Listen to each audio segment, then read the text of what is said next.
So hey guys, welcome back to my channel. ఈరోజు day 21 అనమాట. So నా tiffin చూపిస్తున్నాను. సో ఇది తినేసి నేను జస్ట్ వెళ్ళాలి. ఈ రోజు టిఫిన్ వచ్చేసరికి ఇది ఇది స్ప్రౌట్స్ అన్నమాట. వాటిని మళ్ళీ ఆయిల్ లో లైట్ గా వేయించారు. అండ్ ఇది వచ్చేసరికి మిక్స్డ్ వెజ్ రైస్. ఇందులో కొంచెం బీన్స్ అండ్ సంథింగ్ అవన్నీ హార్ట్ మంచిదని జస్ట్ అవి వేసాను. సో ఇదైతే ఈ రోజు నా బ్రేక్ఫాస్ట్. సో ఇవి జస్ట్ స్ప్రౌట్స్ అనమాట. లైట్ గా ఇందులో ఏమంటారు వాటిని, జీలకర్ర అవన్నీ యాడ్ చేశారు. అండ్ ఇదైతే వెజ్ రైస్ మధ్యాహ్నం కానీ తీసుకున్నాను, బట్ ఇవి చేసేసాను. ఈ రోజు వచ్చేసరికి ఇది నా టిఫిన్. లైట్ గా తినేసి ఇంకా నేను వెళ్తే మళ్ళీ రేపు మార్నింగ్ 4 or 5 అప్పుడు రావాలి. సో ఇదే నా రొటీన్. బట్ లైట్ గా తింటే బెటర్. తినకుండా వెళ్తే మళ్ళీ అక్కడికి వెళ్ళాక స్ట్రగుల్ ఫేస్ చేస్తాం. యాక్చువల్లీ నిజం చెప్తున్నాను, నేను జస్ట్ ఓకే హెల్ప్ చేద్దామని ఈ బీహార్ అతను ఉన్నాడు కదా, అతను జస్ట్ రూమ్మేట్ గా యాక్సెప్ట్ చేశాను. షేరింగ్ మనకి ఒక అండర్స్టాండింగ్ ఉండాలి. కానీ నిజంగా ఎంత బాగుందంటే లైఫ్. చూడండి, నిజం చెప్తున్నాను, ఫుడ్ మాక్సిమం 1 time నేను ప్రిపేర్ చేస్తే నెక్స్ట్ టైం అతను ప్రిపేర్ చేసిస్తాడు. అండ్ ఇంకో థింగ్ వచ్చేసరికి, ఇఫ్ ఇన్ కేస్ అతను ప్రిపేర్ చేసిస్తే నేను గిన్నెలు కడిగేస్తాను అండ్ గ్రోసరీస్ అతను తీసుకొస్తాడు. నేను ఇంతకు ముందు జస్ట్ సింగిల్ షేరింగ్ తీసుకుని ఉండేవాడిని, లైక్ ఇవన్నీ ఎందుకు అని. బట్ నిజం చెప్తున్నాను, ఒక ఫ్రెండ్ అయినా లైఫ్ పార్ట్నర్ అయినా ఎవరో ఒకళ్ళు అండర్స్టాండింగ్ పర్సన్ ఉంటే నిజంగా మనం చాలా అర్థం చేసుకోవచ్చు అనమాట. అండ్ ఇవన్నీ ఈ టాపిక్ ఇప్పుడు ఎందుకు చెప్తున్నానంటే, వన్స్ అపాన్ ఏ టైం నా మైండ్ సెట్ కూడా వేరేలా ఉండే. బట్ లాస్ట్ ఈ 3 years నేను ఈ యూపీఎస్సి అండ్ ప్లస్ ఈ రూమ్స్ ఇవన్నీ అలవాటు పడ్డాక నాకు అర్థమైంది. సో ఎలా చేంజ్ చేసుకుంటే అంటే మనం మన థాట్స్ కంట్రోల్ చేయగలం, బట్ ఆపోజిట్ థాట్స్ కూడా కంట్రోల్ చేయాలి మనం. ఇన్ ద సెన్స్ ఆఫ్ మన ఇన్వాల్వ్మెంట్ ఉండాలి without any stress and without any control అనమాట ఆపోజిట్ పర్సన్ కి. సో అది ఈరోజు టాపిక్ కూడా అదే. సో వెళ్ళే దారిలో మాట్లాడుకుందాం. బట్ నిజంగా నాకైతే చాలా బాగుంది. ఆయిల్ కొంచెం ఎక్కువ వేసాడు, బట్ ఒక రోజు అని కాదు, లాస్ట్ 2 weeks సంథింగ్ నుంచి ఉంటున్నాడు. బట్ ఇది యూజ్ చేసుకోవడం కాదు, ఒక అండర్స్టాండింగ్ ఉంటది. అండ్ మనం ఎక్కువగా ప్రైవసీ అనుకుని సింగిల్ షేరింగ్ అలా ఉంటాం. బట్ ప్రైవసీ ఏముంటదండి, కిక్ అడ్జస్ట్మెంట్ లో ఉంటది. ప్రైవసీ ఎంత కావాలో చెప్పండి, డబ్బులు ఉన్న వాళ్ళకి ఇవన్నీ ప్రైవసీ. ఓకే, తర్వాత చెప్తాను. ఇంకా వెళ్ళాలి, లేట్ అయిపోతుంది. సో హే గైస్, ఈరోజు టాపిక్ వచ్చేసరికి మైండ్ సెట్ అనమాట. సో చూడండి, నేను ఎక్కువగా ఈ ఇంగ్లీష్ టెర్మినాలజీ ఇవన్నీ యూజ్ చేసి కాదు, జస్ట్ సింపుల్ గా చెప్పేస్తాను. మైండ్ సెట్ మనకి చాలా ఇంపార్టెంట్ లైఫ్ లో.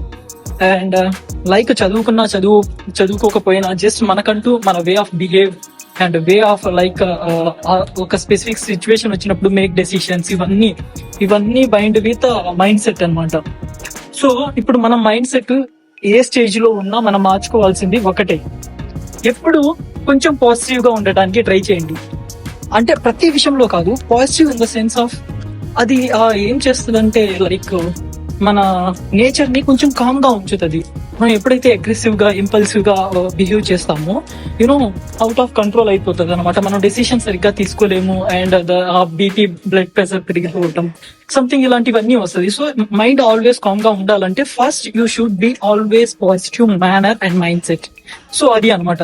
సో నా ఎగ్జాంపుల్ నేను చెప్తాను అనమాట. సో నేను ఢిల్లీలో ఫస్ట్ టైం వచ్చినప్పుడు లైక్ ఇక్కడ సీనియర్స్ ఉంటారు, వాళ్ళతో బిహేవియర్ లైక్ యూపీ వాళ్ళతో ఉండేవాడిని అనమాట నేను. సో వాళ్ళు మనీ ఎక్కువ తీసుకోవడం, రెంట్ దగ్గర అది ఇది అలా చేసేవాళ్ళు. నేను అగ్రెసివ్ అయితే వాళ్ళ మీద గొడవలకి సంథింగ్ అలా వెళ్ళేవాడిని once upon A time. And తర్వాత స్లోగా రియలైజ్ అయ్యాను, వీళ్ళని ఇలా కోపంతో మనం ఏం కంట్రోల్ చేయము అని. సో మనం జస్ట్ ఏం చేయాలంటే, మనం వాళ్ళని కంట్రోల్ చేయలేము, బట్ మన బిహేవ్ తో వాళ్ళని కంట్రోల్ చేయగలం. సో ఎలా అంటే, ఫర్ ఎగ్జాంపుల్ ఇప్పుడు నేనున్నాను, నా రూమ్ లో కొత్తగా బీహార్ అతను జస్ట్ వచ్చాడు అనమాట. సో ఏం చేసేవాడు అంటే, డైలీ నా కోమ్ యూజ్ చేసేవాడు. కోమ్ సో నాకు అది నచ్చేది కాదు. నేనేం చేశానంటే నా దగ్గర ఎక్స్ట్రా ఒకటి ఉంది, అది వాడికి ఇచ్చేసి ఇది యూజ్ చేసుకో బట్ ఇది చెయ్యకు అన్నాను. అక్కడ చెయ్యకు అంటాం తప్పు, బట్ ఆల్టర్నేటివ్ వే చూపించి వద్దు అన్నాను.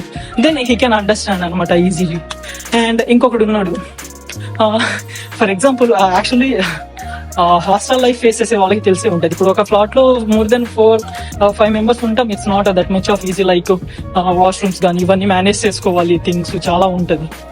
సో ఒకడు ఉంటాడు, నేను వాష్రూమ్ కి ఇప్పుడు ఇఫ్ ఇన్ కేస్ లోపలికి వెళ్ళామనుకో, బయట నుంచి డోర్ డబా డబా కొడుతూ లైక్ ఎంతసేపు పడుతుంది అని అడుగుతా ఉంటాడు అనమాట.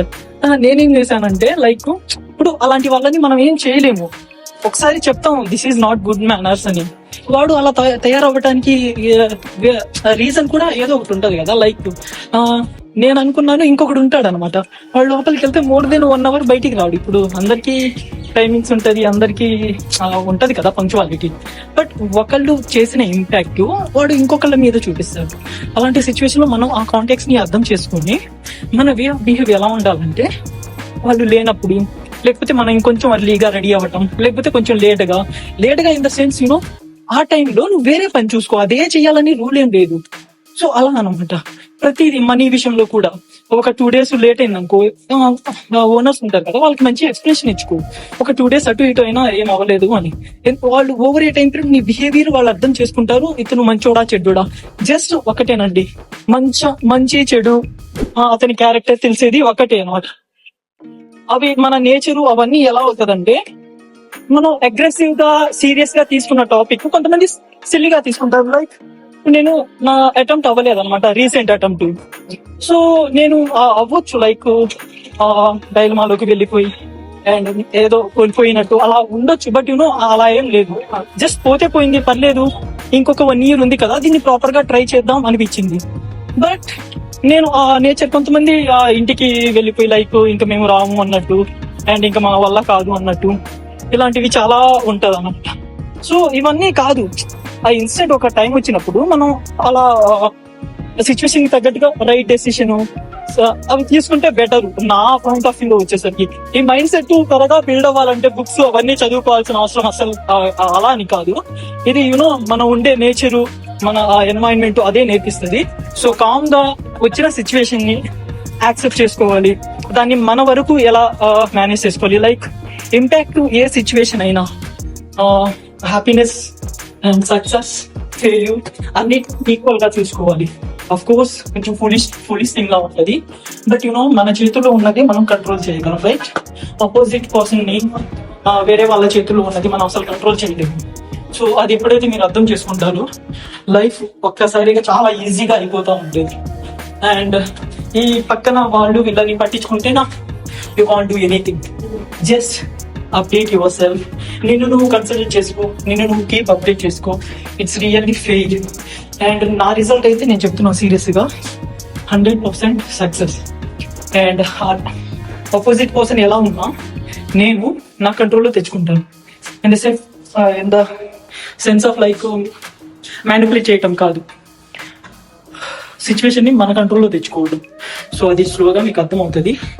ఈ వీడియో ఇంత యాక్చువల్లీ ఎన్సిపోయాను, బట్ లోపలికి వెళ్తున్నాం.